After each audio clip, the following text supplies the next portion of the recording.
Hello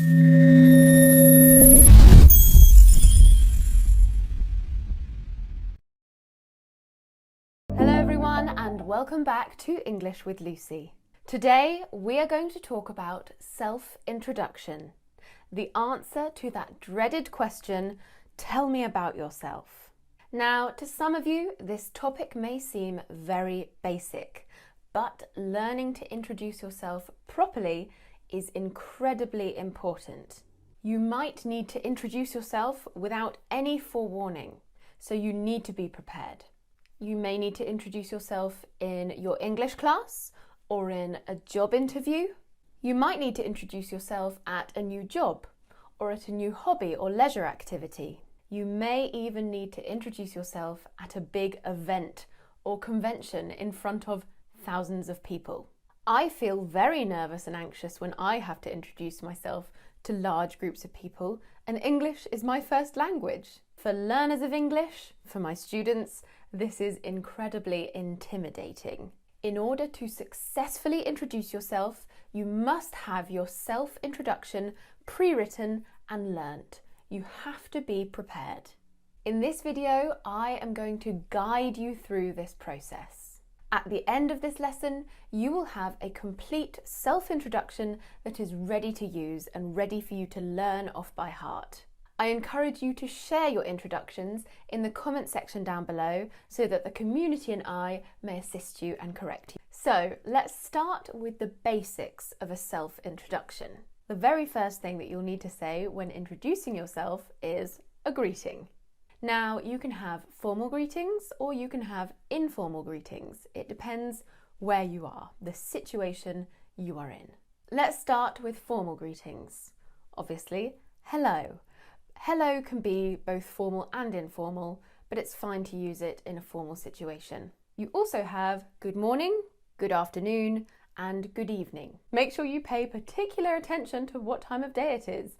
I have said good morning in the evening and good evening in the morning before. One thing to note is the use of good day. In British English, good day is considered very old-fashioned, very, very, very formal. It's not commonly used.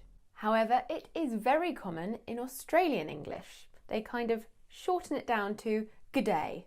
Good day. And I would say that good day, I wonder what Emma from English will think of me saying good day. Will she approve? I'll ask her. But good day is more informal, but this again is if you're in Australia. It's just something I've noticed people using in my comment section, good day. I can see why you would use it. It appears to be a greeting that is suitable for all hours of the day, when in reality, in British English, it's just a very, very old-fashioned saying. Also note that good night is normally a send-off, an equivalent for goodbye. You say it when you are leaving instead of when you are greeting someone. If you're introducing yourself in the nighttime, you would say good evening. Now let's talk about informal greetings. It's really important for you to find one that you feel comfortable with. There are lots of informal greetings like hey, what's up, hi, hiya, yo. There's even what's good, which is quite an American one.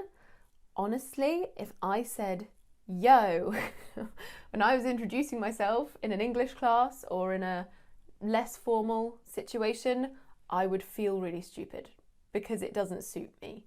My particular region doesn't use yo, so it feels a bit forced. I really admire people who can just stand up and say, yo, what's good? But it's not going to happen for me. So make sure you pick one that you feel really comfortable saying. Next, of course, we have your name. Now, there are many ways of introducing your name. The very basic ones like I'm or I am. I'm Lucy, I am Lucy.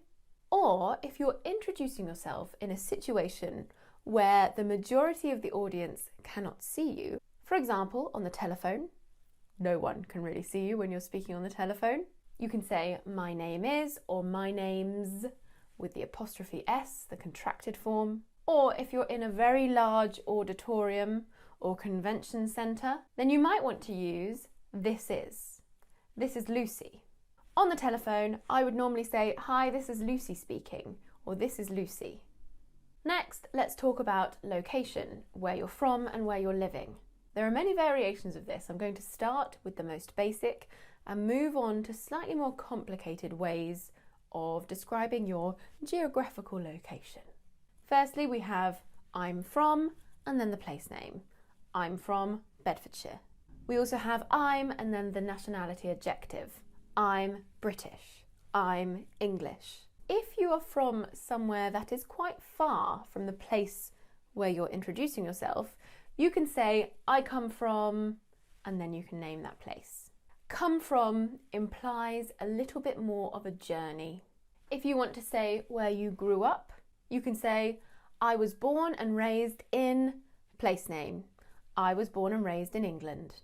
If you were born in one place but grew up in a different place, you can say, I was born in France but raised in Sweden.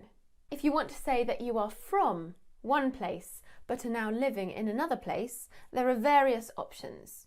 You can say, I grew up in LA but now live in New York. I'm originally from Edinburgh but I'm now based in London. If you want to say how long you have lived in a certain place, you can say, I've been living in London for 3 years. Or, I've spent the past few years in Paris. Now, those are the basics. Let's talk about some other options that you can add on to your self-introduction. A very important option is your position and your company. For example, I work at Google in the marketing department. You can say I work at or I work for. You would not say I work in and then a company name. It's at or for a company name. You can also say, I'm a manager at Starbucks.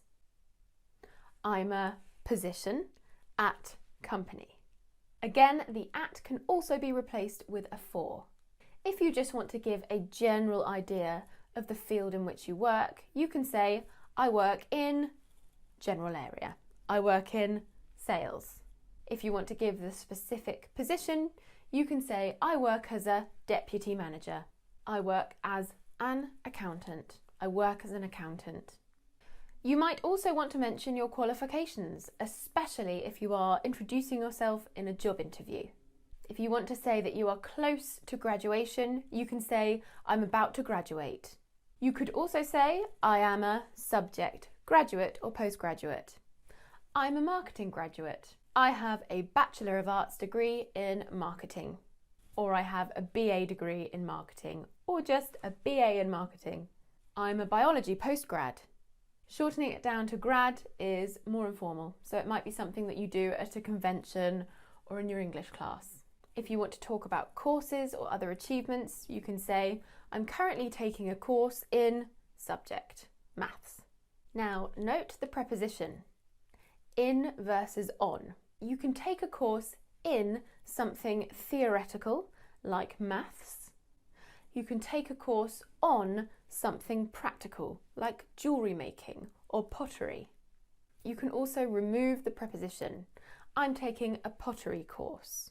If you want to say that you've finished a course, it's now on your CV, you can say, I have completed a 72-hour course in or on subject. For the time scale of the course, you can say the number, dash, and then the unit of time, and that together forms an adjective. A 72-hour subject course. A 3-day subject course.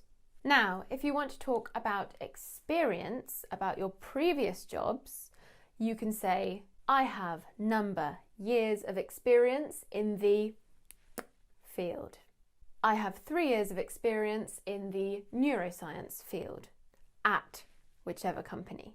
You don't necessarily have to say field. You can say, I have 10 years of sales experience, or I have 10 years of experience in sales.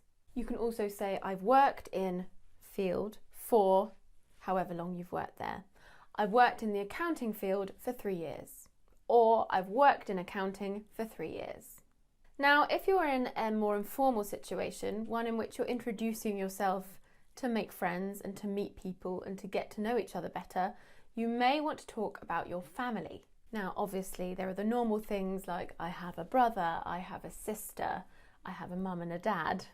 But what if you want to give a little bit more information and also show off your language skills? One common mistake I hear my students make is when they're trying to talk about how large or how small their family is. They want to tell me how many family members there are in their family.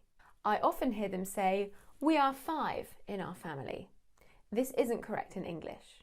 In English, we say, "I'm from a family of number." "I'm from a family of 4." Or, "We are a family of 4." That's a really important one for you to remember. It's a mistake I hear very frequently. If you want to talk about how many brothers or sisters you have, you can say, "I am one of 4 siblings." Siblings doesn't specify the gender, so you don't have to say 2 brothers, 1 sister. You can just say siblings, 3. I'm one of 4 siblings. Or even if you're already talking about families, you can just say, "I'm one of 4," and they'll understand you. If you have no brothers or sisters, you can say, "I am an only child." I'm an only child. You might want to talk about hobbies. You have all the usual phrases like, "I really like running," "I really enjoy tennis." A really good phrase, I think, is, "I'm a big fan of." I'm a big fan of go-karting. You can also say, "I am a keen," and then a noun. For example, "I'm a keen runner," or "I'm a keen tennis player." Now, I've left this one till last because it really isn't as necessary anymore. But it's important that you know how to say it. It's age. We have the basic one. I am 25 years old. We can shorten it down. I'm 25. If you don't want to specify your age, you can say, "I'm in my early, mid, or late," and then your decade. 20s, 30s, 40s, 50s, teens as well if you're really young. I'm in my mid-20s. She's in her early teens. He's in his late 40s. You might also hear people say, "She's a 20-something marketing graduate," or "He's a 30-something accountant." That's if you don't know their age or you think it would be rude to try and guess their age. Now, the last point in this vocabulary section of the lesson, I want to talk to you about the dreaded fun fact. I've been to a lot of events, I've been to a lot of conventions, and I've had to introduce myself in a lot of English classes. And something that teachers and speakers love to ask you to do is give a fun fact about yourself. I must admit, I have asked my students to provide a fun fact about themselves. It's annoying because you have to stand up and say my name is, my job is, and my fun fact is, and that can be really, really daunting, intimidating. To suddenly think of an interesting fact about yourself is really, really hard. So I highly recommend that you have a fun fact up your sleeve, a fun fact prepared. Think about an interesting fear, a weird like or dislike. A good one is always your pet, or a strange achievement or extraordinary experience. I always say that I have hypermobility, and then I'll just show them my thumbs, or dislocate my shoulder blade. That is twice in a month that I've done that on YouTube. I need to calm down. Have a think. If you want to do bonus homework, share your fun fact about yourself, but this is optional. I know how horrible the fun fact can be. Now, I've given you loads of different options. I've given you the basics and then you can add on the options, but you'll be left with a lot of short sentences. Let's see how mine would look. Good morning, everyone. My name is Lucy. I am 24 years old. I am from Bedfordshire. I work as an English teacher. I am a marketing graduate. I'm a big fan of running and fitness classes. Now, whilst all of that is grammatically correct and very clear, if I do say so myself, I think it would be a lot better if I condensed these 7 sentences down into 2 flowing sentences. What do you think of this? Good morning, everyone. My name's Lucy and I'm a 25-year-old marketing graduate from Bedfordshire. I now work as an English teacher and I'm a big fan of running and fitness classes. So much better, so much shorter, so much more natural. see if you can condense your introduction down to 2 flowing sentences minus the greeting. That could be a little sentence on its own. I haven't removed any of the information. Right, I really look forward to reading all of your introductions and your fun facts, if you choose to do so.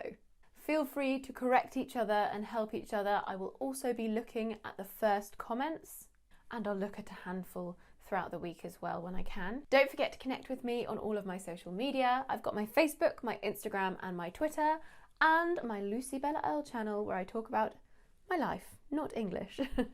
I will see you soon for another lesson. Mwah. You can learn English and over 130 other languages from anywhere in the world, any time of the year, as long as you have a stable internet connection. So many students message